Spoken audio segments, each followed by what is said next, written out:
Praise the lord. సాటిలేని జీవము గల యేసే పరిశుద్ధ నామంలో అందరికీ బ్లెస్సింగ్ బీయింగ్ క్రిస్టియన్ తరపున వందనాలు.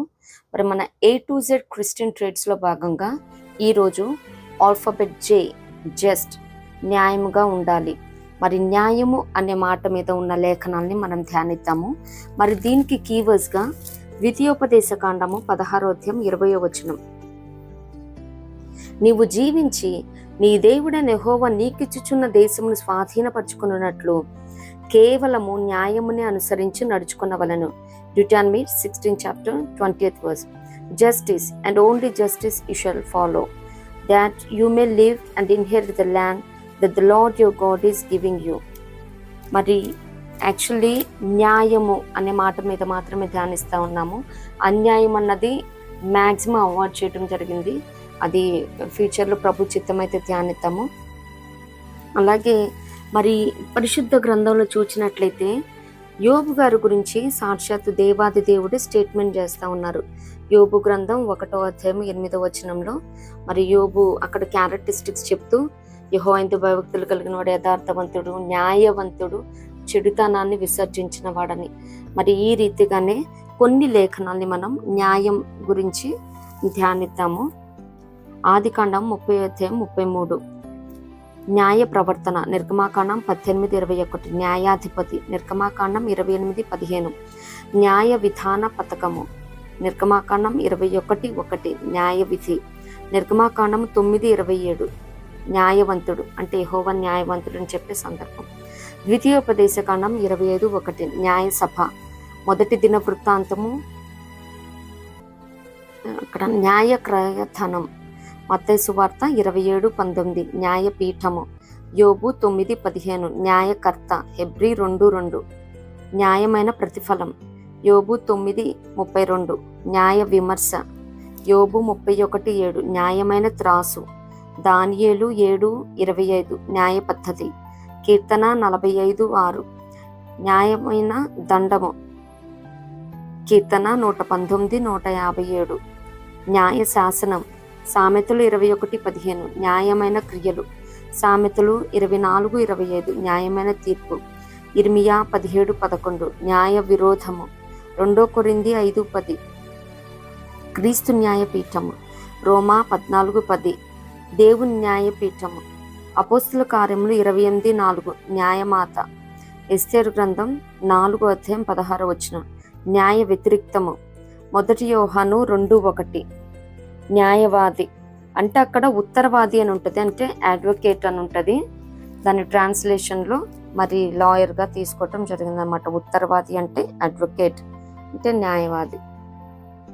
మాత్రమే కాదు కానీ చాలా న్యాయాన్ని గురించి ఉన్నాయి. మరి సమూయేలు గారి పిల్లలు కూడా మొదటి సమూయేలు 8:3 న్యాయంను త్రిప్పివేశారని ఉంటుంది. అలాగే న్యాయ విధిని ఒకటి దావీదు గారు మరి మొదటి సమూయేలు 30:24-25 చూసినట్లయితే మరి యుద్ధానికి వెళ్ళిన వాళ్ళకి ఎంతో, సామాన్ దగ్గర కూడా ఉన్న వాళ్ళకి అంతే భాగం వస్తుందని అక్కడ ఒక న్యాయ విధిని కూడా మరి క్రియేట్ చేయటం అన్నది మనం చూస్తూ ఉంటాము. అంత మాత్రమే కాదు కానీ రద్దుపరిచిన న్యాయం రద్దుపరచడం యోబు 8:3 చూడగలుగుతూ ఉంటాము. అనేకమైనవి న్యాయం గురించి ఉన్నాయి. మరి చాలామంది మనలో కూడా మొదట చాలా న్యాయంగానే ఉంటారు, ప్రేమగానే ఉంటారు. అది రక్త సంబంధులతో ఏమి, కలిగిస్తే ఏమి న్యాయంగా ఉంటారు. కానీ వన్స్ వాళ్ళు ఎప్పుడైతే స్థిరపడతారో జీవితంలో కానీ, వారి ఉద్యోగ స్థలంలో కానీ, బిజినెస్లో కానీ, వారు చేస్తున్న ప్రాక్టీస్లో కానీ, పనిలో కానీ ఎప్పుడైతే ఫలాన్ని, సఫలాన్ని, జయాన్ని చూస్తారో అప్పుడు న్యాయం తప్పటం అన్నది చాలా చూస్తూ ఉంటాం. పరిశుద్ధ గ్రంథంలో మన పితరులు మాత్రమే కాదు కానీ నేటి దినాలలో కుటుంబ సభ్యుల్లో కూడా చూసినట్లయితే మరి ఒక్కింట్లోనే పెరుగుతారు, అక్క చెల్లెళ్ళుగా, అక్క తమ్ముళ్ళుగా, అన్న చెల్లెళ్ళుగా. మరి ఈ రీతిగా వారు పెరిగిన తర్వాత, పెళ్లిళ్ళు చేసుకున్న తర్వాత, స్థిరపడిన తర్వాత మరి వారికి రావాల్సిన పిత్రార్జితం విషయంలోనేమి, మరి ఆస్తి వివాదాలు, ధనం విషయంలో కానీ, చాలా మాటల విషయంలో, స్టేటస్ విషయంలో చాలా ఇష్యూస్ వస్తూ ఉంటాయి. అక్కడ న్యాయం అనేది తప్పిపోతూ ఉంటారు. మరి నేను పెద్దవాడిని నాకే డబుల్ రావాలని, లేదు నేను చిన్నవాడిని నాకు ఈ మాత్రం రాదా అని, ఇట్లా ఏతిగంటే న్యాయము అసలు అన్యాయం విస్తరించిపోతుంది అన్నమాట. నేటి దినాలలో ఇంకా రానున్న దినాలలో బహుభయంకరంగా ఉంటాయి. న్యాయం ఎక్కడా కూడా లేదు. మరి బిజినెస్ మ్యాన్ అయితే చిన్న చితక మరి కిరాణా కొట్టు వాళ్ళు కూడా ఎంతో మోసం చేస్తూ ఉంటారు. మరి వాళ్ళ దగ్గర ఉండే బ్యాలెన్స్ త్రాసికి ఏవేవో వాళ్ళ ట్రిక్స్ యూజ్ చేసి మరి వినియోగదారులని మరి నష్టపరచడం, వాళ్ళని మోసం చేయటం చేస్తూ ఉంటారు. అంత మాత్రమే కాదు కానీ పని చేయటానికి వెళ్ళిన వాళ్ళు కూడా మరి అధిక సమయం అక్కడ 9 to 5 అని ఉంటుంది, ఎంతవరకు ప్రొడక్టివ్గా మరి అక్కడ వర్క్ చేస్తూ ఉన్నారు.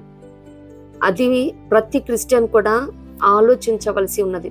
మరి నేను ఎంతవరకు పని చేస్తూ ఉన్నాను, ఎంతవరకు నేను నాకు ఇవ్వబడిన సమయాన్ని కానీ వర్క్ టైంలో నేను యూజ్ చేస్తూ ఉన్నాను, పర్సనల్కి ఎంత సమయాన్ని వినియోగిస్తూ ఉన్నాను, ఫోన్లు మాట్లాడటానికి ఎంత వినియోగిస్తూ ఉన్నాను, నా లంచ్ తీసుకోవటానికి ఎంత సమయాన్ని ఇవన్నీ డిడక్ట్ చేసుకుంటే ప్రొడక్టివ్గా నేను కంపెనీకి ఎంతవరకు పనిచేయగలుగుతున్నాను అని ప్రతి ఒక్కరూ కూడా న్యాయంగా ఆలోచించబద్దులమే ఉన్నాము. మరి తీసుకునే విషయంలో మాత్రం నెలకి సరిపడా తీసుకుంటారు. పేమెంట్ వాళ్ళైతే వీక్లీ, వేజ్ వాళ్ళైతే డైలీ, ఈరోజు తీసుకుంటా ఉంటారు. కానీ ఈ రీతిగా పని చేసే విషయంలో మాత్రం చాలా వాళ్ళ శ్రమని కానీ దాచిపెట్టుకుంటా ఉంటారు. అంటే అక్కడ చేయాల్సినంత, అక్కడ వాళ్ళు ఎఫర్ట్స్ పెట్టాల్సినంత పెట్టరనమాట. ఈ రీతిగా ఎవరూ కూడా చేయకూడదు. మరి ఎవరైతే బిజినెస్ చేస్తూ ఉంటారో కిరాణా షాప్ వాళ్ళేమి ఆ ప్యాకింగ్ చేసేటప్పుడు ఏంటంటే ఎంత మోసం అంటే, పైనేమో ఫ్రూట్స్ అమ్మే వాళ్ళే కానీ పైన మంచి పెడతారు, ఆ కవర్తో సహా మనకి ఇచ్చేస్తారు, ఆ ప్యాక్తో సహా ఇచ్చేస్తారు. పైన మనం చూడటానికే మంచిగా ఉన్నాయి, అడుగున పైన మంచి పెడతారు. మనం ఇలా దాన్ని ఫ్లిప్ చేసి రివర్స్లో చూసినప్పుడు కూడా ఓకే ఇట్స్ ఫైన్ గుడ్ అని తెచ్చేసుకుంటాం. బట్ మధ్యలో చూస్తే పాడైపోయినవి, మరి చెడిపోయినవి, కుళ్ళిపోయినవి పెడతారనమాట. ఈ రీతిగా ఏ మాత్రం చేయదగదు. మరి ఫ్రూట్స్ వెండర్ ఎవరైతే క్రిస్టియన్స్ చిన్న చితక మరి బిజినెస్లు చేస్తూ ఉన్నారు, వాళ్ళు పళ్ళు అమ్ముకునే వాళ్ళే కానీ, కూరగాయలు అమ్మే వాళ్ళే కానీ, మరి పాలు అమ్ముకునే వాళ్ళైతే నీళ్లు పోసేయటం, ఇది ఏ మాత్రము క్రిస్టియన్స్కి తగదు. ఇది అన్యాయం అన్నమాట. న్యాయంగా క్రమంగా ప్రతి ఒక్క క్రిస్టియన్ కూడా నడుచుకున్న బద్దులై ఉన్నారు. ఏ మాత్రం మోసాలు అనేది చేయకూడదు, న్యాయంగా ఉండాలన్నమాట. చాలా మంది అంటూ ఉంటారు గిట్టుబాటు అవ్వదు మాకు ఇలా చేస్తే అంటే. ఎప్పటికీ కూడా న్యాయం చేసేటోడికి మరి ఓటమి కానీ నష్టం కానీ ఉండనే ఉండదు. పైగా జయాన్ని, జీవాన్ని, ఘనతని, సమృద్ధిని, సంతృప్తినిచ్చే దేవుడై ఉన్నాడు. దేవునికి స్తోత్రం. అది ఎటువంటి పరిస్థితి అయినప్పటికీ న్యాయాన్ని జరగనివ్వాలి. మరి లేఖనాల్లో ఉంటుంది, న్యాయాన్ని నీళ్ల వల్లే జరగనివ్వమని ఉంటుంది. మరి న్యాయాన్ని కోరుకోవాలంట, జాగ్రత్తగా విచారించాలంట. మరి ఇవన్నీ చెప్పుకొని చదువుతూ ఉంటే టైం ఎక్కువ అవుతూ ఉంటుందని మరి ధ్యానించినప్పటికీ చాలా వరకు దాన్ని అన్ని స్కిప్ చేయటం జరుగుతూ ఉన్నది. మరి న్యాయం గురించి నేను ఈ లేఖనాలను మరి తరిచి చదువుతూ ఉన్నప్పుడు నిజముగా మనం చాలా ఏరియాస్లో స్కిప్ చేసేస్తూ ఉన్నాము, చాలా టేక్ ఇట్ ఈజీగా తీసుకుంటా ఉన్నాము. కానీ న్యాయం గురించి అయితే దేవుడు చాలా హీస్ పర్టికులర్ అబౌట్ జస్టిస్. ప్రతి క్రిస్టియన్ కూడా చాలా పర్ఫెక్ట్గా న్యాయంగా జస్టిస్ని కొనసాగించబద్దులమే ఉన్నాము. మరి ఎవరైతే ఇప్పటి వరకు మరి కుటుంబ సభ్యుల్లో కూడా వేదనకరంగా మాట్లాడుతూ ఉన్నారో, మరి రావాల్సినవి హక్కును ఏదైతే ఆస్తి వివాదాలు ఉన్నాయో అవన్నీ నేటి దినాన న్యాయం అనే ఈ లేఖనాల ద్వారా దేవుడు మాట్లాడుతూ ఉన్నాడు. నిశ్చయముగా ఈ వ్యాజ్యాలన్నిటినీ న్యాయముగా క్లియర్ చేసుకోవాల్సిన బాధ్యత ప్రతి క్రిస్టియన్ కలిగి ఉన్నారు. అంత మాత్రమే కాదు కానీ చెప్పుకున్నాం కదా, మరి లేఖనాలు చూసినట్లయితే న్యాయంగా ఉండాలంటే మనం ఏం చేయాలి, మనం ఎవరికి న్యాయం తీర్చాలి, మనం ఏ రీతిగా ఉంటే దేవుడు మనకి న్యాయం చేస్తాడు, అలాగే న్యాయంగా ఉంటే మరి దొరికే దీవెనలు ఇవన్నీ మనం ధ్యానిద్దాము. న్యాయంగా ఉండాలంటే మనం ఏం చేయాలి, what to do to be just. మరి న్యాయమన్న కొలత నిబంధనలు ఉండాలంట, కరెక్ట్ మెజర్మెంట్స్. లేవియాకాండం 19:36 చూసినట్లయితే న్యాయమైన త్రాసులు, న్యాయమైన గుండ్లు, న్యాయమైన తూము, న్యాయమైన పడి మీకుండవలెను. నేను ఐగుప్తు దేశంలో నుండి మిమ్మును రప్పించిన మీ దేవుడైన యెహోవాను. దేవునికి స్తోత్రం. ప్రతిదీ కూడా మరి త్రాసు అంటే బ్యాలెన్స్, గుండ్లు అంటే వెయిట్, మనం కేజీ అని అర కేజీ అని వేస్తాం కదా. తూము అంటే ఇది డ్రై మెజర్మెంట్స్ అనమాట. ఏమన్నా ఫ్లాట్స్ కానీ పిండులు, ఇవన్నీ పప్పులు, ఇవన్నీ ఇస్తారు కదా, వాటికి తూము అనేది యూజ్ చేస్తారు. అండ్ పడి అంటే లిక్విడ్ మెజర్మెంట్స్కి, అంటే ఆయిల్స్ తీసుకుంటాం కదా, వాటికి యూజ్ చేస్తారంట. అంత మాత్రమే కాదు, కానీ ఏదైతే వెరీ ఇంపార్టెంట్ ఒక నిబంధన, ఒక ఆజ్ఞలాగా దేవుడు ఇస్తా ఉన్నాడో లేవ్యకాండంలో మోస్ట్ ఆఫ్ ద కేసెస్ నేను యెహోవాని, నేను నీ దేవుడని యెహోవానని అక్కడ ప్రతి వర్స్కి ఎండింగ్లో ఇలా చూడటం జరిగింది. నిజంగా చాలా భయం అనిపించింది. నిజమే కదా, అంటే నేను మీ తండ్రిని, నేను మీ దేవుడిని కదా, మీరు కూడా ఇలా పర్ఫెక్ట్గా ఉండాలి, మీరు కూడా న్యాయంగా ఉండాలి. నేను అన్ని గమనిస్తూ ఉన్నాను, నేను అన్ని అబ్జర్వ్ చేస్తూ ఉన్నాను. మీరు ఏ రీతిగా ఉంటా ఉన్నారు, ఏ రీతిగా కొలుస్తూ ఉన్నారు. ఎందుకంటే ఎవరు ఏ కొలతతో కొలిస్తే అదే కొలత మనం తెచ్చుకుంటాం. ఆ మాదిరి మనం ఏ రీతిగా కొలుస్తూ ఉన్నామో దేవుడి దగ్గర నుంచి కూడా మనం ఆ రీతిగానే కొలవబడతాం అన్నమాట. మరి ప్రతిదీ కూడా ఎవరైతే, ఇది ఓన్లీ బిజినెస్ మ్యాగ్నెట్స్ అంటే బిజినెస్ చేస్తున్న చిన్న చితక వాళ్ళకే కాదు, కానీ స్మాల్ అండ్ మీడియం స్కేల్ ఇండస్ట్రియలిస్ట్కి కాదు, కానీ మరి మనం కూడా వీటిలో చూసుకుంటా ఉంటే మరి ఏ రీతిగా ఇతరులతో మనం న్యాయంగా వ్యవహరించాలి.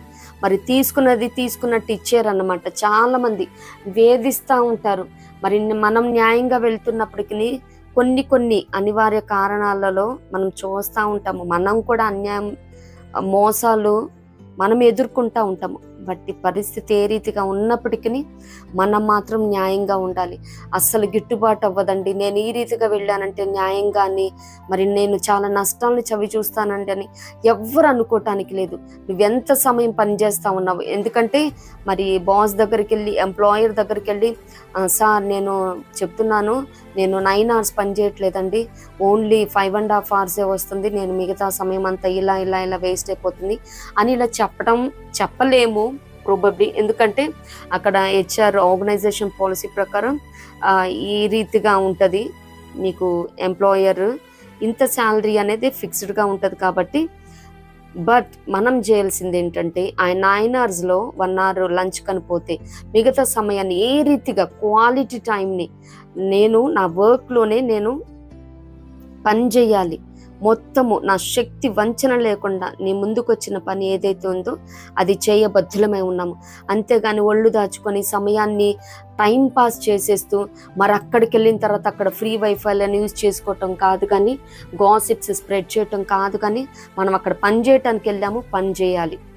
మరి ఎప్పుడైతే ఫ్రీ టైం ఉంటుందో స్వకార్యంలో స్వామి కార్యం కూడా అన్నట్టు మరి సువార్త ప్రకటన విషయంలోనేమి, సాక్ష్యం ఇచ్చే విషయంలోనేమి అవన్నీ చేసుకుంటూనే, అంటే పనితో పాటు ఇవన్నీ చేయబట్టులమే ఉన్నాం.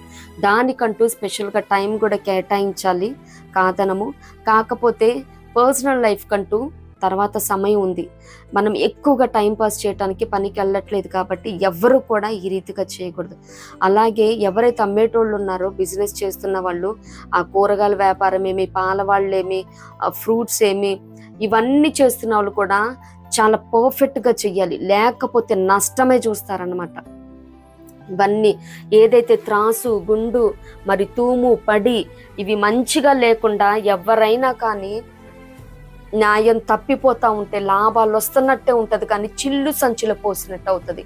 కానీ యథార్థతో నీతితో కూడిన కొంచెమైనా చాలది.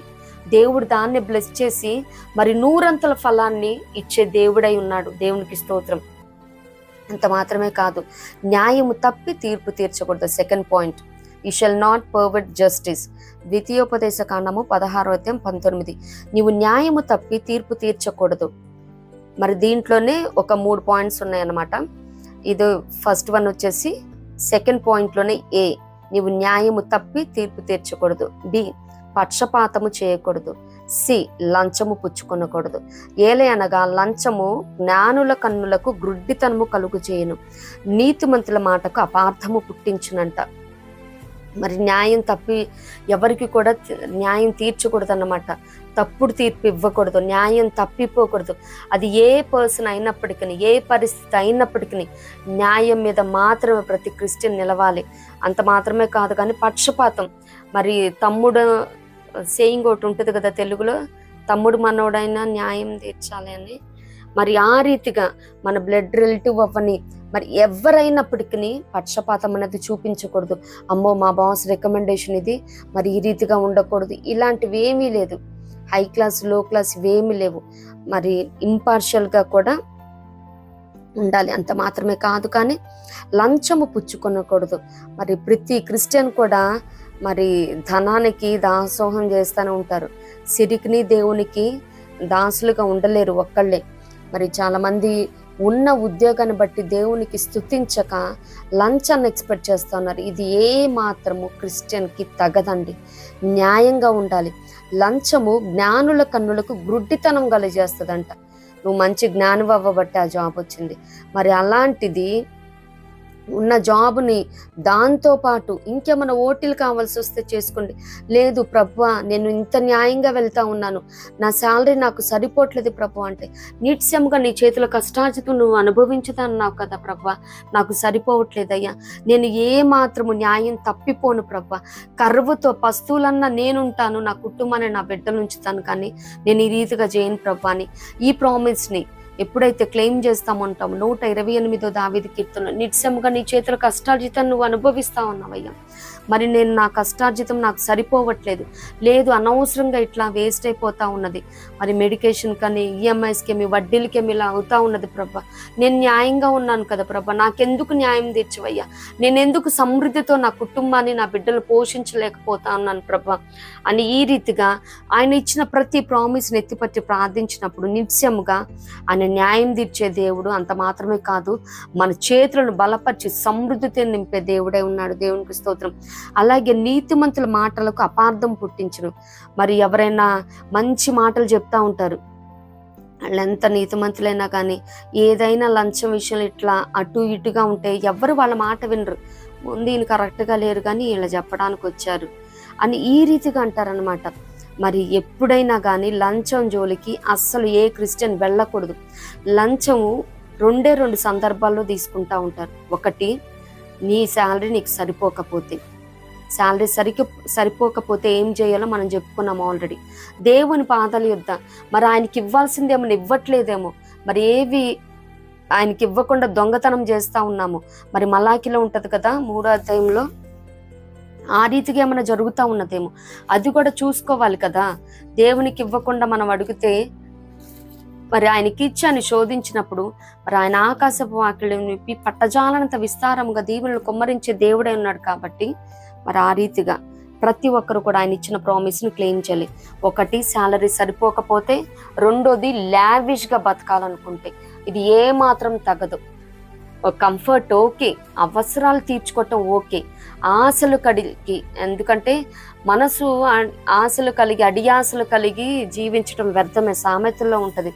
అడియాసలు కలిగి అటు ఇటు తిరిగి మరి లంచాలని ఇన్ కేసు అక్కడ మనం ఇరుక్కుంటే ఎంత నామర్త, తర్వాత కుటుంబం పరుగు పోద్ది, బిడ్డల పరిస్థితి ఏంటి, వాళ్ళ భవిష్యత్తు ఏంటి, రేపేళ్ళని వాళ్ళు ఏమన్నా ఉద్యోగానికి వెళ్ళినప్పుడు కానీ వివాహ సంబంధాల్లో కానీ ఈ రీతిగా ఆలోచించబద్ధులమే ఉన్నాము.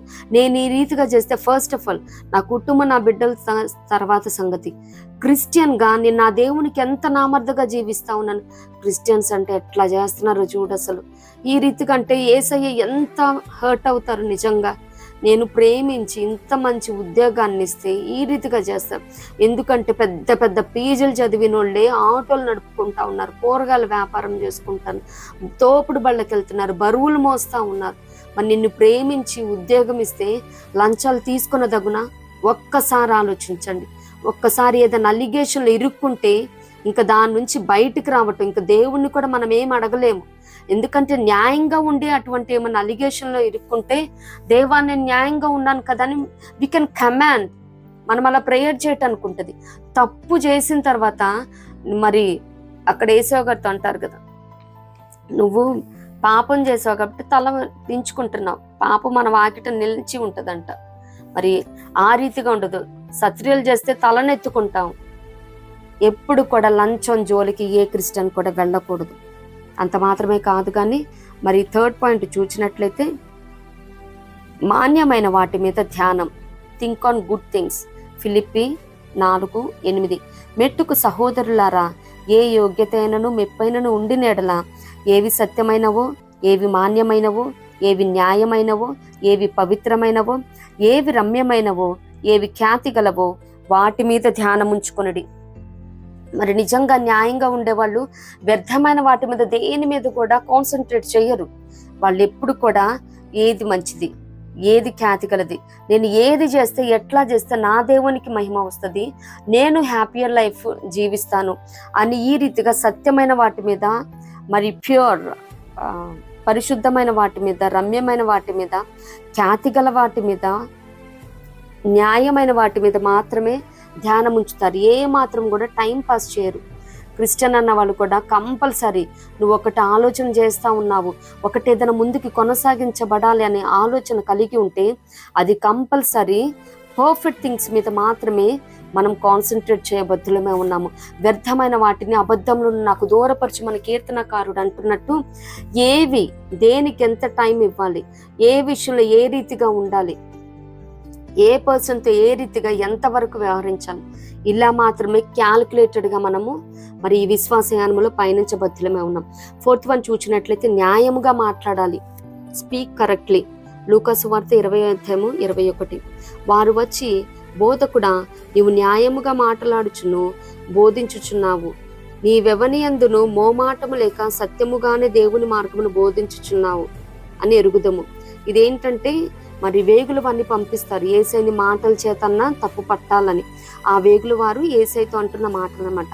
మరి యేసయ్య ఏ రీతిగా అయితే మరి న్యాయంగా మాట్లాడుతూ ఉన్నారో ప్రతి ఒక్కరు కూడా న్యాయంగా మాట్లాడబద్ధులమై ఉన్నాము. ప్రతి క్రిస్టియన్ కూడా చాలా అన్యాయంగా మాట్లాడుతూ ఉంటారు.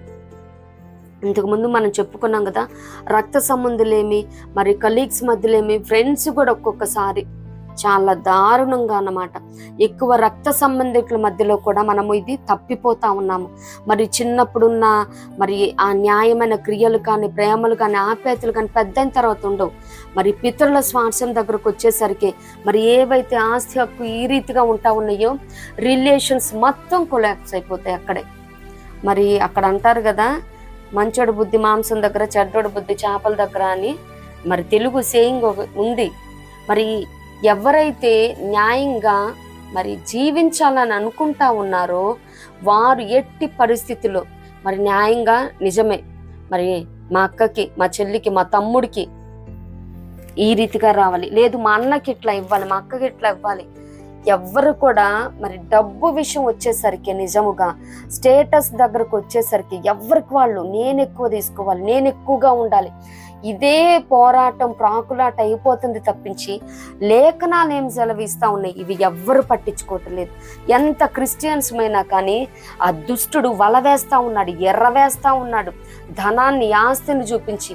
మరి చిన్నప్పుడు ఒక స్టోరీ చదువుకుంటాం కదా బుక్స్లో, మరి మంచి రన్నింగ్లో మంచి స్పోర్ట్స్ పర్సన్ ఉన్నప్పుడు పరిగెత్తుతూ ఉన్నప్పుడంట ఆ గోల్డెన్ యాపిల్స్ వేస్తే ఆ కాన్సన్ట్రేషన్ని తప్పించడం కోసం ఆ యాపిల్ ఒకటి పడగానే కొంచెం స్లో అయిపోయారంట. ఇంకా తీసుకుందాం, ఇంకొకటేగానే ఇంకొంచెం స్లో. ఏంటంటే దుష్టుడు ఒకదాని మీద ఒకటి ఎర్రవేస్తా ఉన్నాడు. ఈ విశ్వాసయానంలో విశ్వాసం కర్తే దాన్ని కొనసాగించబడని యేసు వైపు చూచుచు మరి బహుమానం పొందినట్లు మన ఓపికతో మనల్ని పరిగెత్తనీయకుండా మరి ఆ బహుమానాన్ని, ఆ గురిని, వెనుకున్నవి మరిచి ముందున్న వాటి కొరకే మరి గురి వైపే పరిగెత్తుతా ఉన్నానని కాకుండా మన గురిని, మన లక్ష్యాన్ని చెరిపివేస్తా ఉన్నాడు. మరి మనం డైవర్ట్ చేసేస్తా ఉన్నాడు దుష్టుడు ఏదో ఒకటి ఆశ చూపించి.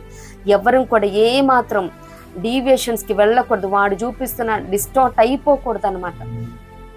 ఈ రీతిగా ప్రతి ఒక్కరు కూడా న్యాయముగా మాట్లాడాలి. మాటల విషయంలో కూడా చాలా పర్ఫెక్ట్గా ఉండాలి. ఒకప్పుడు మాట్లాడిన మాట సందర్భానుకూలంగా టైం రాగానే మాట మాత్రం ఎప్పుడు నిలిచే ఉంటుందండి. నీతిమంతుడు నష్టం కలిగిన మాట తప్పడు. అది ఎప్పుడు జమానాలో ఇచ్చాను 30 years అగో, మరి 5 years అగో ఇచ్చిన మాట ఇప్పుడు ఎట్లా ఉంటుంది? మరి నోటికి వాల్యూ మారుతుందేమో కానీ ఇంతకు ముందంట మన డాలర్, మన రూపీ అండ్ డాలర్, మన రూపీ వాల్యూ హైగా ఉండేదంట. ఇప్పుడు సంథింగ్ అరౌండ్ 80 rupees అలా చేంజ్. అంటే అలా నోటికన్నా వాల్యూ మారుతుందేమో కానీ మాటకి, నోటి మాటకి దట్స్ ఫిక్స్డ్. మనం దేవుని సన్నిధానంలో మాట ఇస్తానో మాట తప్పకూడదు. మరి ఏవేవైతే ఒడంబడికలు, మాటలు ఉన్నాయో రక్త సంబంధాల మధ్య ఏమి, అండ్ ఎంప్లాయీ దగ్గర ఏమి, సంఘంలో ఏమి, మనము దేవునితో ఎస్పెషల్లీ చేసుకున్న మాట ఏమి, మాట ఇస్తే మరి అది మొక్కుబడుల విషయంలో కూడా అది ఉరి అవుతుందంట. ఏ మాత్రం కూడా ఏ క్రిస్టియన్ కూడా మాట విషయంలో కూడా న్యాయంగా మాట్లాడబద్ధులమై ఉన్నాం. ఎవడు రికార్డ్ చేశాడంటే అక్కడ రిటర్న్ స్టేట్మెంట్ ఉందా, ప్రూఫ్ ఉందా? ఇది కాదు. ఎందుకంటే పైన రిజిస్టర్ ఒకటి ఉంది. అన్ని కూడా ఏంజల్స్ రిజిస్టర్ చేస్తూ ఉంటారు.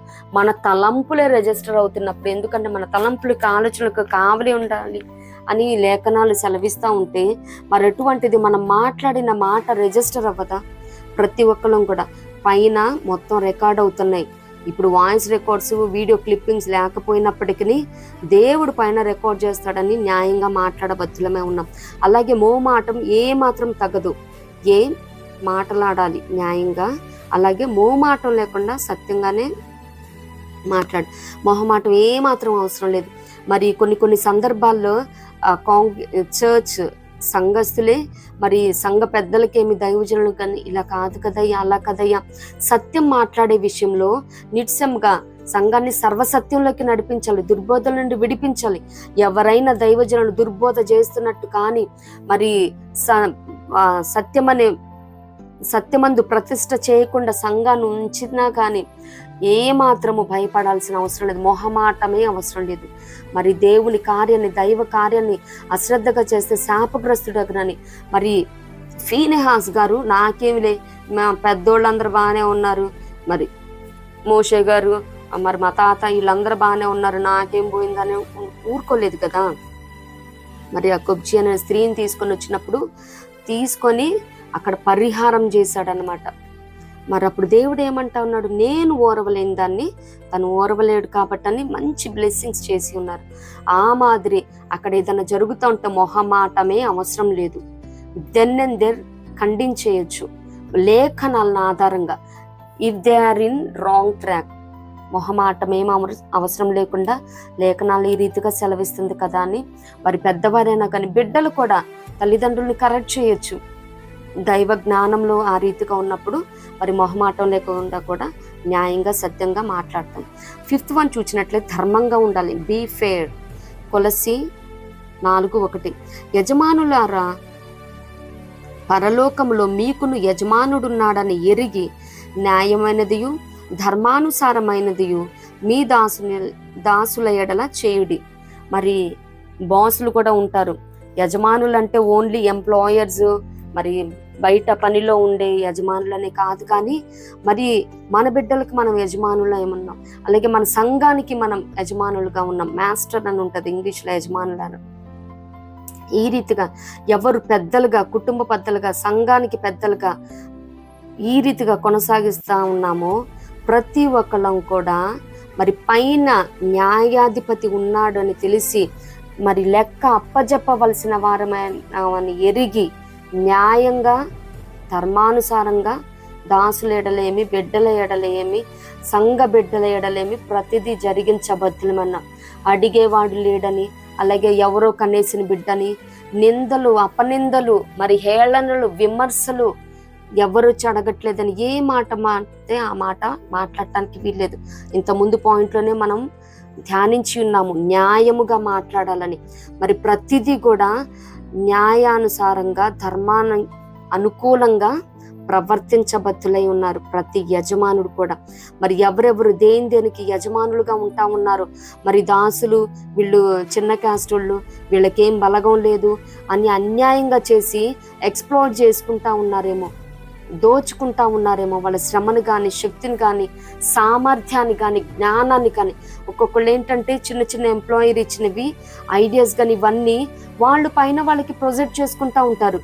ఇది మేమే, మా ఇన్నోవేషన్, మేము కొత్తగా ఇన్వెంట్ చేసాము అన్నట్టు. ఈ రీతిగా కూడా ఏ మాత్రం చేయకూడదు.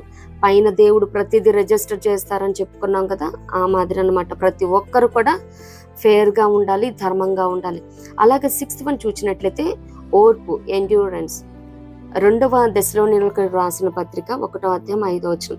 దేని కొరకు మీరు శ్రమపడుచున్నారో ఆ దేవుని రాజ్యమునకు మీరు యోగ్యులను ఎంచబడు నిమిత్తము మీరు ఇట్లు ఓర్చుకొనుట దేవుని న్యాయమైన తీర్పునకు స్పష్టమైన సూచనయే ఉన్నది. మరి ప్రతి ఒక్కరు కూడా న్యాయంగా ఉండాలంటే ఓర్పు అన్నది అవసరం. మరి ఏ మాత్రం కూడా ఈ శ్రమలను బట్టి మరి ఎవరు కూడా ఓర్పుని, సహనాన్ని, నిరీక్షను విడిచిపెట్టుకోవాల్సిన అవసరం లేదు. ఎందుకంటే ఇది దేవుడే పరీక్ష, అది దేవుడు ఇచ్చే తీర్పులో భాగంగా ఓర్పు అన్నది కూడా ఒకటి పారామీటర్గా చూస్తూ ఉన్నాం ఇక్కడ. ఓర్పు ఎట్టి పరిస్థితుల్లో కూడా విడిచిపెట్టుకోకూడదు. మరి నేటి దినాలలో కీడుకు కీడు, హింసకి ప్రతిహింస చేయాల్సిన అవసరం లేదు. కానీ మనం ఓర్చుకుంటే నిజంగా మన ప్రాణాలను దక్కించుకుంటారంట. ఓర్పు చేత అనేకమైన ద్రోహ కార్యాలను జరిగించకుండా ఆపుతుందంట. ఇవన్నీ మనం ఎండ్యూరెన్స్, ఆల్ఫాబెట్ ఎండ్యూరెన్స్, ఓర్పు అనే లక్షణాన్ని చూస్తున్నప్పుడు ఆ క్యారెక్టరిస్టిక్స్లో భాగంగా డిస్కస్ చేయటం జరిగింది. ఒకసారి చెక్ చేయగలరు ఛానల్లో, లేదు ప్రభుచితం అయితే డిస్క్రిప్షన్ బాక్స్లో లింక్ ఇస్తాం. అలాగే 7th వన్ చూసినట్లయితే ప్రధానమైన వాటి మీద దృష్టి, focus on important matters. 7th one మత్తయి సువార్త 23:23. అయ్యో వేషధారులైన శాస్త్రులారా, పరిసయ్యులారా, మీరు పుదీనాలోను, సోపులోను, జీలకర్రలోను 10వ వంతు చెల్లించి ధర్మశాస్త్రములు ప్రధానమైన విషయములను అనగా న్యాయమును, కనికరమును, విశ్వాసమును విడిచిపెట్టితిరి. వాటిని మానక వీటిని చేయవలసి ఉండును. మరి ఇంపార్టెంట్ మ్యాటర్స్గా ధర్మశాస్త్రంలో న్యాయము, కనికరము, విశ్వాసము. మరి మూడిట్లో కూడా న్యాయము ఫస్ట్గా మనం ఇక్కడ లిఖించబడటం చూస్తూ ఉన్నాము. ప్రతిదీ కూడా మరి నేను ప్రతి దాంట్లో చాలా పర్ఫెక్ట్గా ఉంటున్నాను. ఇక్కడ చెప్పుకున్నాం కదా, యేసయ్య అంటున్నారు సాక్షాత్తు శాస్త్రులతో, పరిచయులతో. మరి ప్రతి చిన్న విషయంలో కూడా మైక్రో థింగ్స్లో కూడా పర్ఫెక్ట్గా ఉంటారు. కానీ చేయాల్సిన పెద్ద పెద్ద వాటిలో మాత్రం తప్పిపోతూ ఉంటారు. ఏ మాత్రం కూడా న్యాయాన్ని విడిచిపెట్టకూడదు.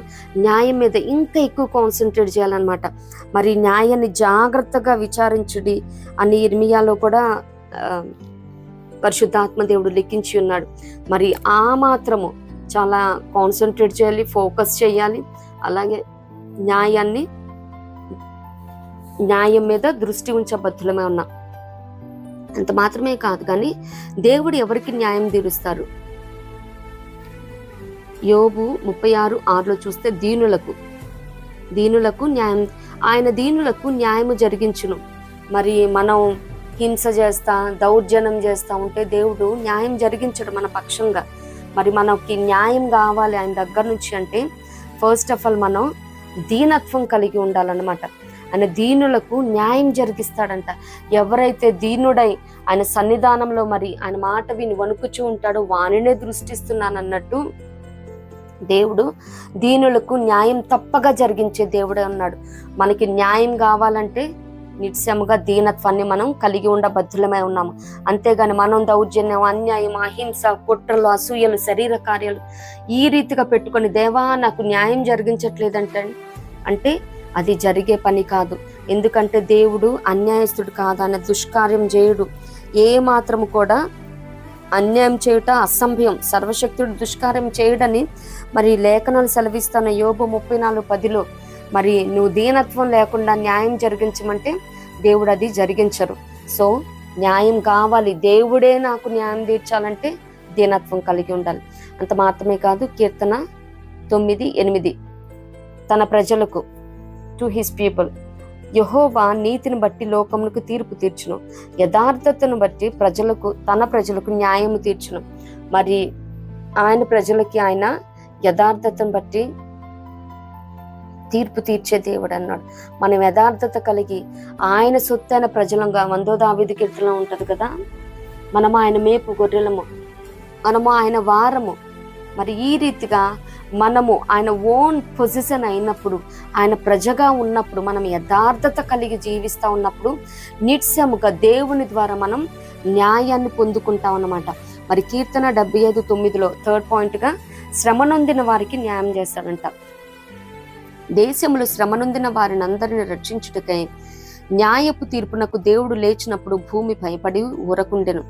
మరి శ్రమ నొందిన వారు కూడా మరి ఇంత చెప్పుకున్నాం కదా మనం, మరి సువార్త విషయంలో ఏమి, పరిచర్య విషయంలో ఏమి, మరి అకారణంగా సంబంధం లేని మనుషులు అసందర్భానుకూలంగా కూడా చెలరేగిపోతూ ఉన్నారు. నేడు మనకి ఏదైతే మరి మనకి సపోర్ట్ లేదని మనం యోచించుకుంటా ఉన్నామో వాళ్ళకి అది స్ట్రాంగ్ ఫోల్డ్గా ఉండి ఇప్పుడు ఏదైతే మరి నడుస్తూ ఉన్నదో వాళ్ళ రాజ్యము మరి ప్రతి ఒక్కరూ క్వశ్చన్ చేసేవాళ్ళే. వాళ్ళకి అసలు ఇట్ డజంట్ మ్యాటర్ అనమాట వాళ్ళకైతే. కానీ అదే మ్యాటర్గా వాళ్ళు దాన్నే ఫోకస్ చేసి కాన్సన్ట్రేట్ చేసి పాయింట్అవుట్ చేస్తున్న రోజుల్లో ఉన్నాము. మరి అనేకమైన శ్రమలు, నిందలు, అవమానాలు, హింసించబడతా ఉన్నారు. చివరికి హతసాక్షులు అవుతా ఉన్నారు. మరి దేవుడు శ్రమ నొందిన వారికి నిత్యముగా న్యాయము తీర్చే దేవుడే ఉన్నాడు. మరి శ్రమ పొందుతున్నప్పుడు మరి శ్రమైన, కరువైన, ఖడ్గమని ఏది కూడా క్రీస్తు ప్రేమ నుండి ఎడబాపదని రోమిలకు రాసిన పత్రికలు చూస్తున్నట్టు మరి దేవుడే న్యాయం తీరుస్తాడని మరి ఓర్పుతో సహించుకున్న బద్దులమై ఉన్నాము. మరి కీర్తన 146:7వ చరణంలో కూడా మనం చూస్తాం 4th పాయింట్గా, బాధపరచబడు వారికి ఆయన న్యాయము తీర్చును. మరి చెప్పుకున్నాం కదా, శ్రమలంటే ఇదేంటంటే కొంచెం డివోషనల్ టర్మ్. బాధపరచడం అంటే చాలా క్యాజువల్గా యూజ్ చేస్తాం అన్నమాట. మరి కుటుంబంలో ఏమి, మరి దేవుణ్ణి గుర్తెరిగినందుకు కుటుంబస్తుల మధ్య ఏమి, రక్త సంబంధుల మధ్య ఏమి, మరి నిందలు, మరి వెలివేతలు, హేళనలు, అపహాస్యం చేయటం. మరి చూడు, వాళ్ళు దేవుణ్ణి నమ్ముకున్నారు, వాళ్ళకి ఏమొచ్చింది, మరి మన దేవుడు ఏదో చేయనట్టు వాళ్ళు ఎట్లా వెళ్ళారు, అలా కన్వర్ట్ అయిన తర్వాత ఎన్ని శోధనలని ఈ రీతిగా మాటల చేత కూడా బాధించే వాళ్ళు ఉన్నారు. అయినప్పటికీ బాధపరచబడే వారికి దేవుడే న్యాయం తీరుస్తూ ఉంటాడు. దేవునికి స్తోత్రం. మరి అంత మాత్రమే కాదు, కానీ దేవుడు మనకి న్యాయం తీరుస్తున్నట్టు మరి మనం ఇహలోక పరంలో దేవుడు మనల్ని యూజ్ చేసుకొని కూడా కార్యాలు జరిగిస్తారు కదా.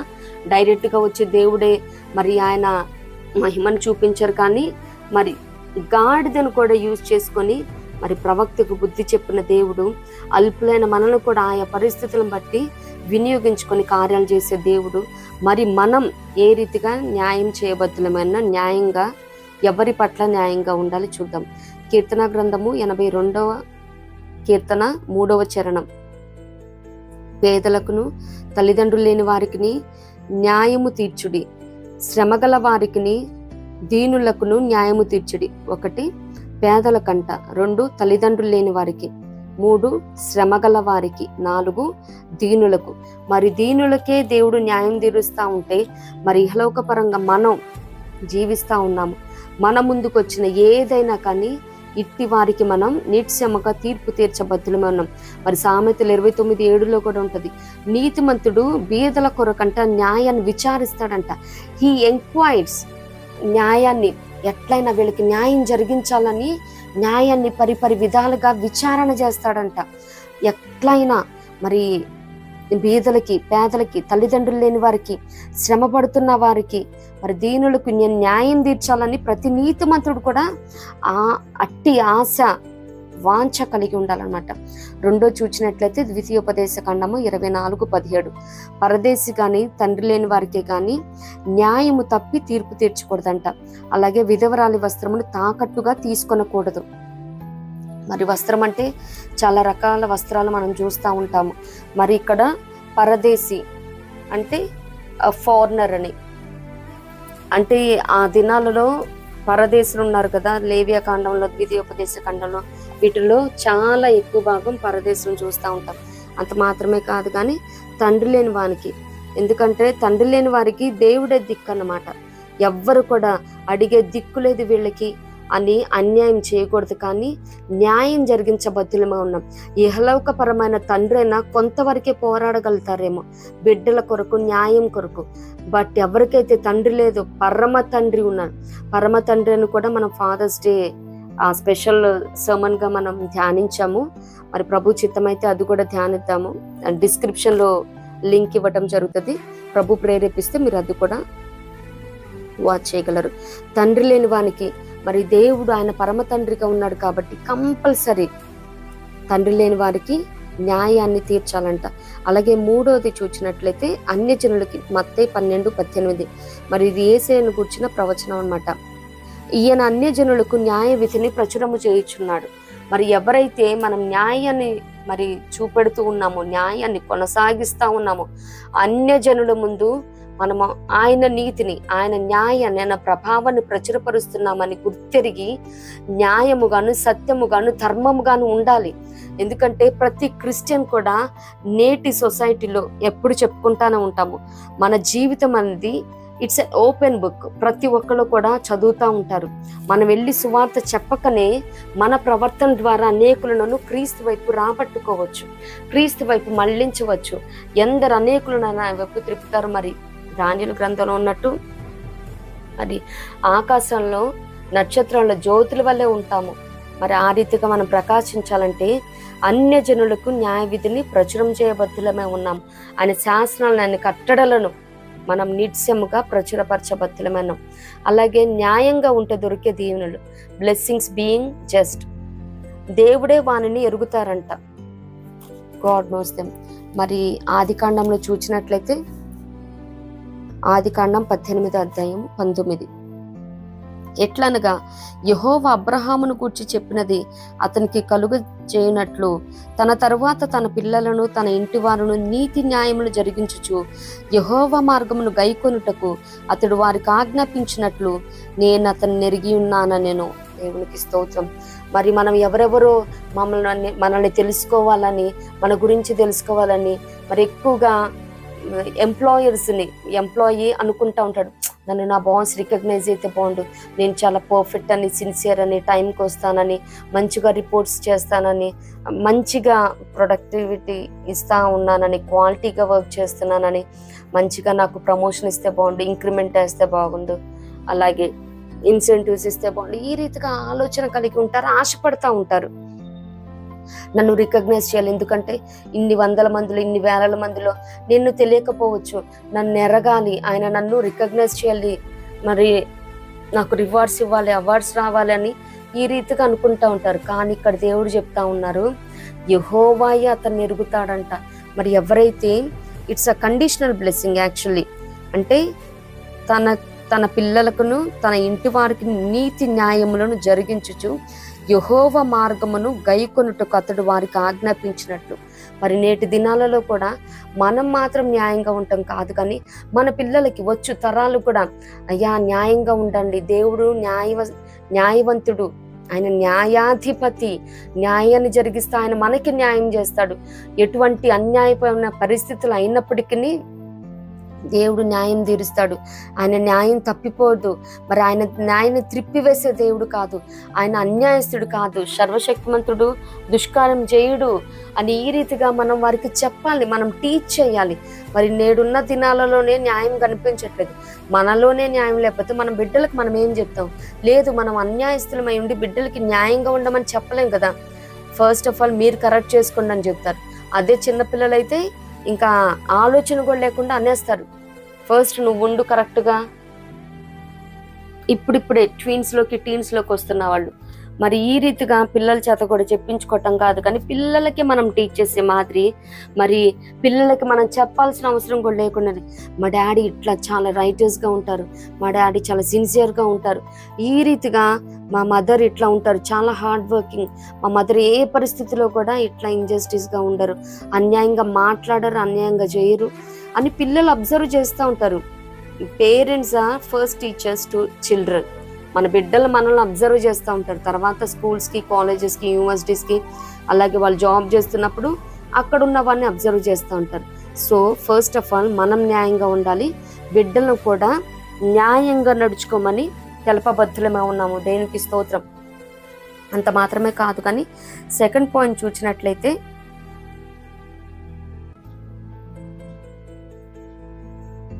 స్వస్థత అంట, హీలింగ్. నిర్గమాకాండం 15:26 మీ దేవుడని యెహోవా వాక్కును శ్రద్ధగా విని ఆయన దృష్టికి న్యాయమన్నది చేసి ఆయన ఆజ్ఞలకు విధేయులై ఆయన కట్టడలన్నిటిని అనుసరించి నడిచిన ఎడల నేను ఐగుప్తులకు కలుగజేసిన రోగములను ఏదియూ మీకు రానియను, నిన్ను స్వస్థపరచు యెహోవా నేనే. దేవుని స్తోత్రం. మరి ఆయన వాక్కును శ్రద్ధగా విని ఆయన దృష్టికి న్యాయమైనది చెయ్యాలి. మరి ఏవేవి న్యాయంగా ఉన్నాయి, మరి ప్రతిదీ కూడా దేవుడు మనకి లేఖనాల్లో బోధించి ఉన్నాడు. మరి ఒక నడుచు మార్గం మన దృష్టికి న్యాయంగానే ఉంటది, అయితే తుదకది నాశనానికి దారితీస్తుంది. మరి మనకి మనం న్యాయంగా ఉన్నామని చెప్పుకోవటం కాదు, కానీ ఇతరులు ఎవరైనా వచ్చి కరెక్ట్ చేసుకోమని చెప్పినప్పుడు నిజముగా మనం ఇన్కరెక్ట్ వేలో ఉంటే we must admit that mistake. First అంగీకరించి దాని నుంచి మరి తొలగి ఒప్పుకొని విడిచిపెట్టాలి. అంతేగాని మాటి మాటికి ఒప్పుకున్నాము మరలా ఒప్పుకోవటం కాదు, కానీ విడిచిపెట్టాలి. మరి న్యాయంగా ప్రతి ఒక్కరము మరి ఈ రీతిగా కొనసాగించబడుతున్న వేళ స్వస్థతని దేవుడిచ్చే దేవుడు, నిన్ను స్వస్థపరిచే యెహోవా నేను. చాలా గొప్ప ప్రామిస్ కదండి ఇది. నిజంగా నేటి దినాలలో చాలా మంది స్వస్థత కోసం ఆ హాస్పిటల్, ఈ హాస్పిటల్, ఆ స్కానింగ్లు, ఈ బ్లడ్ టెస్ట్లు, ఈ రిపోర్ట్లు, ఆ రిపోర్ట్లు అని పెద్ద అసలు ఫైల్స్ లా పట్టుకొని తిరుగుతూ ఉంటున్నారు. స్వస్థత ఏ మాత్రం లేదు. మరి యెషయా గ్రంథంలో కూడా ఉన్నట్టు అరికాలు మొదలుకొని నడినెత్తి వరకు స్వస్థత కొంచెమైనా లేదన్నట్టు, మరి ఆయన మీద మరి తిరుగుబాటు చేయటం, అన్యాయాన్ని మరి జరిగించటం, న్యాయాన్ని త్రిప్పివేయటం, న్యాయానికి వ్యతిరేకంగా మాట్లాడటం ఈ రీతిగా కాదు, కానీ న్యాయం కలిగి ఉన్నప్పుడు ఏంటంటే స్వస్థతనిచ్చే దేవుడు, నిన్ను స్వస్థపరచు యెహోవా నేనని వాగ్దానం చేస్తున్నాడు. దేవునికి స్తోత్రం. ఇప్పటి వరకు ఎన్ని వాడినా కానీ మెడిసిన్, ఎంతమంది వైద్యులను ఆశ్రయించినా స్వస్థత కలగట్లేదంటే ఒకసారి చెక్ చేసుకోండి. న్యాయంగా ఉన్నావా? మరి ఇప్పటికైనా న్యాయం జరిగించడానికి, న్యాయంగా ఉండటానికి, న్యాయాన్ని జాగ్రత్తగా విచారించడానికి, న్యాయాన్ని నీళ్ల వల్లే పారింపజేయటానికి కూడా ప్రతి ఒక్కరం కూడా చూసుకోవాల్సిన బాధ్యత ఉన్నదనమాట. అంత మాత్రమే కాదు, కానీ జీవం కలుగుతుంది, లైఫ్. ద్వితీయోపదేశ ఖండము 16:20. మరి ఇది మన కీవర్డ్స్. నీవు జీవించి నీ దేవుడైన యెహోవా నీకిచ్చుచున్న దేశమును స్వాధీనపరుచుకున్నట్లు కేవలము న్యాయమును అనుసరించి నడుచుకునవలెను. మరి మనం జీవించాలంటే మరి స్వస్థత మాత్రమే కాదు, స్వస్థత తర్వాత మనం జీవించబద్ధులమై ఉన్నాము. జీవించి మరి దేవుడు మనకిస్తానన్న ఆదేశంని స్వాధీనపరచుకోవాలంటే, దేవుడు మనకిచ్చిన వాగ్దానాలను, అవి ప్రామిసెస్ని క్లెయిమ్ చేయాలంటే మనం ఫస్ట్ ఆఫ్ ఆల్ న్యాయంగా ఉండాలి. మరి ఆనాడు కాలేబు గారు యెహోషువ గారి దగ్గరికి వెళ్ళి ఆయన చాలా పర్ఫెక్ట్గా, అప్రైట్గా, జస్ట్గా ఉన్నారు కాబట్టి, న్యాయంగా ఉన్నారు కాబట్టి నాకు మోషే గారు ఈ రీతిగా చెప్పారని యెహోషువ గారి దగ్గరికి వెళ్ళి ఆ ప్రామిస్ని, ఏదైతే మోషే గారు ఇచ్చిన ప్రామిస్ని క్లెయిమ్ చేశారో, యెహోషువ గారు కూడా ఆ ప్రామిస్ని ఆనర్ చేశారు. అది ఎప్పుడో మోషే గారు ఇచ్చిన మాట ఇప్పుడు అంతా సీన్ రివర్స్ అయిపోయిందని యెహోషువ గారు అక్కడ అనలేదు. కానీ మరి కాలేబు గారి ప్రవర్తన తెలుసు, ఆయన ఎంత న్యాయంగా ఉన్నారో. మరి ఇవన్నీ చూశారు కాబట్టి ఆయనకి రావాల్సిన భాగాన్ని, స్వార్థాన్ని కొలిచి ఇవ్వటం చూస్తూ ఉన్నాము. మరి నేటి దినాలలో మనకి దేవుడిచ్చిన ఆ వాక్కును, ఆ వాగ్దానాన్ని స్వతంత్రించుకోలేకపోతా ఉన్నామంటే మరి మనం కేవలం న్యాయాన్ని జరిగించట్లేదేమో, న్యాయంగా లేమేమో, న్యాయాన్ని మన బిడ్డలకి, మన తరాలకి మనము ప్రచురపరచట్లేదేమో, ఆజ్ఞాపించట్లేదేమో, న్యాయంగా ఉండండి అని పిల్లలకి చెప్పట్లేదేమో. ఇవన్నీ మనం చూడబద్ధులమై ఉన్నాము. మరి మన ప్రామిస్ని మనం క్లెయిమ్ చేయాలంటే, వాగ్దానాన్ని స్వతంత్రించుకోవాలంటే, నిత్యముగా మనం జీవించాలంటే న్యాయాన్ని కలిగి ఉండాలి. దేవునికి స్తోత్రం. అంత మాత్రమే కాదు, కానీ దీర్ఘాయుషు, లాంగ్ లైఫ్. ద్వితీయోపదేశ ఖండము 25:15. నీ దేవుడైన యెహోవా నీకిచ్చుచున్న దేశములో నీవు దీర్ఘాయుష్మంతుడగునట్లు తక్కువవి కాని న్యాయమైన తూనికరాళ్ళు నీవు ఉంచుకొనవలెను. దేవునికి స్తోత్రం. మరి న్యాయంగా మనం ఉన్నప్పుడు మరి ప్రతి ఒక్కరు కూడా బిజినెస్ చేస్తున్న వాళ్ళేమి, మరి మందని నడిపిస్తున్న వాళ్ళేమి, కుటుంబాన్ని నడిపిస్తున్న వారేమి, మరి న్యాయంగా ఉన్నప్పుడు ప్రతిదీ కూడా మనం న్యాయంగా కొనసాగిస్తూ ఉన్నప్పుడు మన పనులేమి, మన జీవనమేమి, మన విశ్వాసమేమి న్యాయంగా ఉన్నప్పుడు ఏంటంటే దీర్ఘాయుష్నిస్తాడు. దేవునికి స్తోత్రం. మరి ఈ రోజుల్లో స్వస్థతే రావట్లేదు, ఆరోగ్యం కుదుట పడట్లేదు, మరి రోగాలు పోవట్లేదు. అట్లాంటిది దేవుడు దీర్ఘాయుష్ ఇస్తానంటున్నాడు. దేవునికి స్తోత్రం. మరి దీర్ఘాయుష్ కావాలంటే సమస్తమైన వాటిలో మనం న్యాయాన్ని జరిగించబద్ధులమే ఉన్నాం, న్యాయాన్ని మనం ఉంచుకున్న బద్ధులమే ఉన్నాం. వాళ్ళు బిజినెస్ చేస్తున్న వాళ్ళు కాబట్టి న్యాయమైన తూనికరాళ్ళు, మరి ఆయన మాటలను, మరి న్యాయమైన ఆయన వాక్కులను, శాస్త్రాలను, కట్టడలను, ఆజ్ఞలను మనం మనతో ఉంచుకున్న బద్ధులమే ఉన్నాం. ఏ మాత్రము కూడా న్యాయము తప్పి జీవించకూడదు. మరి చాలా పరిస్థితులు ఏంటంటే సంఘానికి వెళ్ళేటప్పుడు బైబిల్ని పట్టుకొని వెళ్తాం, మిగతా సందర్భాలను దేవుని పక్కన పెట్టి, దేవా నువ్వు ఇక్కడ ఉండు, మనస్సాక్షి గద్దిస్తున్నా కానీ నువ్వు పక్కనుండు, I will show the game, నేను నీకు చూపిస్తాను అసలు ఏం జరుగుతుందో, I will play this game, నేను ఆడి చూపిస్తా, ఒక ఆట ఆడతాను చూడు అని మనం ఇంట్రాస్పెక్ట్ చేసుకునేటప్పుడు ఇవన్నీ వస్తున్నప్పటికీ ఆ న్యాయాన్ని కూడా అణిచివేసుకుంటూ ఉంటాం. మరి నేటి దినాలలో ఎవరైతే మరి ఆత్మీయంగాను మరి భౌతికముగాని మరణావస్థలో ఉన్నారు వారు ఒకసారి చూసుకోండి. ఎంతవరకు న్యాయాన్ని జరిగించాము. నిజంగా చూసారా, న్యాయం జరిగిస్తా ఉన్నప్పుడు స్వస్థతనిచ్చే దేవుడే ఉన్నాడు. న్యాయంగా ఉన్నప్పుడు మరి బ్రతుకుతామంట, వాగ్దానాలు క్లెయిమ్ చేస్తాము, దీర్ఘాయుషు కలుగుతుంది. దేవుడు మనల్ని ఎరుగుతాడు. దేవునికి స్తోత్రం. మనల్ని ఎవరెవరో ఎరగాలని, గుర్తు పెట్టుకోవాలని అలా అనుకుంటా ఉంటాము, కానీ దేవుడే మనల్ని ఎరుగుతాడు. అంత మాత్రమే కాదు, కానీ దేవుడు మనల్ని అడుగుతా ఉన్నాడు. మనం అడిగింది పొందుకోవాలంటే మరి లూకా సువార్త 18:2 చూసినట్లయితే అక్కడ లేఖనాలు సెలవిస్తూ ఉన్నాయి. న్యాయం జరిగించకుండా ఉన్న న్యాయాధిపతి గురించి లూకా సువార్త 18:2 మరి అక్కడ విధవరాలు వెళ్ళి బతిలాడుతూ ఉంటుంది, అయ్యా నాకును నా ప్రతివాదికి న్యాయం జరిగించమని. మరి నేటి దినాలలో న్యాయం కోసం దేవునికి భయపడకయు మనుషులను లక్ష్య పెట్టకయు నుండి ఒక న్యాయాధిపతి ఒక పట్టణంలో ఉండెను. ఆ పట్టణంలో ఒక విధవరాలు ఉండెను. మరి ఆమె తరచుగా వెళ్ళి, అయ్యా నాకును నా ప్రతివాదికి న్యాయం తెచ్చమని అంటా ఉన్నది. మరి నేటి దినాలలో ఏదైతే నాకు అన్యాయం జరిగిపోతా ఉన్నది, నాకు న్యాయం జరగట్లేదు అని ఎవరైతే కృంగిపోతా ఉన్నారో, కుమిలిపోతా ఉన్నారో, నిట్టూర్పు విడుస్తూ ఉన్నారో, ఎవరికి చెప్పుకోలేక, ఎవరి దగ్గర న్యాయం లేక బాధపడతా ఉన్నారు, విసిగి వేసారిపోయి ఉన్నారు, తిరిగి తిరిగి ఆ కోర్టు చుట్టూ, ఈ కోర్టు చుట్టూ, ఆ లాయర్ చుట్టూ, ఈ లాయర్ చుట్టూ. మరి నిత్యముగా అక్కడ ఆవిడ చేసింది ఏంటండి, న్యాయాధిపతి వద్దకు గోజాడుతా మాటి మాటికి వెళ్ళిందంట. అక్కడ 5 చూసినట్లయితే లూకా సువార్త 18:5, ఈ విధవరాలు నన్ను తొందర పెట్టుచున్నది గనుక ఆమె మాటి మాటికి వచ్చి గోజాడకుండునట్లు ఆమెకు న్యాయము తీర్చునని తనలో తాను అనుకొనెను.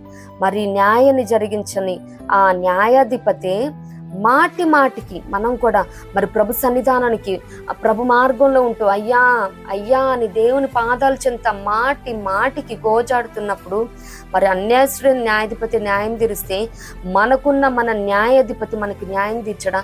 నిత్యముగా మనకి న్యాయం జరిగే వరకు, ఆ కార్యాన్ని చూచే వరకు మాటి మాటికి మరి సిగ్గుమాలిన ముఖం పెట్టుకొని కృప పొందినట్లు కృపాసనం చెందుకు ధైర్యముగా మరి కృపాసనం చెంతకు చేరబద్ధులమే ఉన్నాము.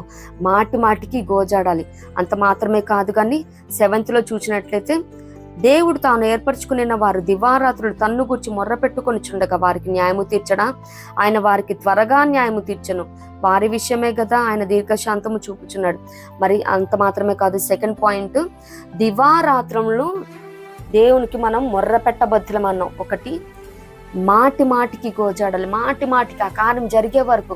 మరి చిన్న బిడ్డలే మనకి ఈ విషయంలో చాలా మంచి క్లాసిక్ ఎగ్జాంపుల్. మనం వాళ్ళకి ఆ కార్యం చేసిందాకా మనల్ని వదలరు, విడిచిపెట్టరు.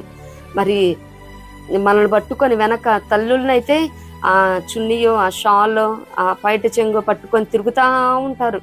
అది ఇచ్చిందాక ఇంకా మనమే చిరాకు వచ్చేసి, అంటే తర్వాత ఇద్దామనే ఉంటుంది పనులు అయిపోయిన తర్వాత, బట్ స్టిల్ వాడి ఏడుపు, వాడి విసుగు, వాడి వేధింపు తట్టుకోలేక దెన్నెందరిచ్చేస్తాము. తర్వాత మనం పని చూసుకోవచ్చు. వీడు అసలు కాళ్ళకు అడ్డం పడుతున్నాడు, కాళ్ళను చుట్టేసుకుంటారు కొంతమంది పిల్లలైతే.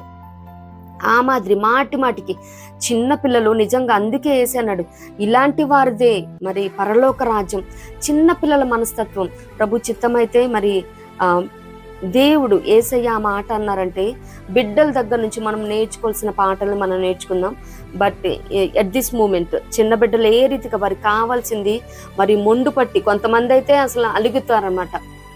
కొంచెం ఏజ్ వచ్చిన తర్వాత ట్విన్స్లో ఉన్నప్పుడు అలుగుతారు, ఇంకా అన్నం తినకపోతే అమ్మో నా బిడ్డ అన్నం తినట్లేదు.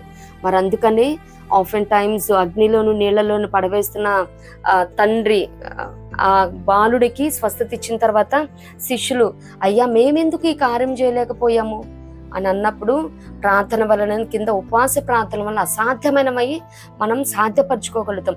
ఏ కార్యం అయితే ఇప్పటి వరకు ఇంపాసిబుల్ అనుకుంటున్నారో, మరి చిన్న బిడ్డలు ఏ రీతిగా అన్నం తినకుండా మానేస్తే తల్లి కరిగిపోయి మరి ఆ కార్యం చేయటానికి, తండ్రి కూడా అది గిఫ్ట్ చేయటానికి, ఆ కార్యం చేయటానికి పూనుకుంటారో, మరి దేవాది దేవుడు కూడా అమ్మో నా బిడ్డ నా కోసం పూటబడింది, నా కోసం మరి ఉపవాసం ఉంది అని ఎక్కువ కాన్సన్ట్రేట్ చేస్తారనమాట.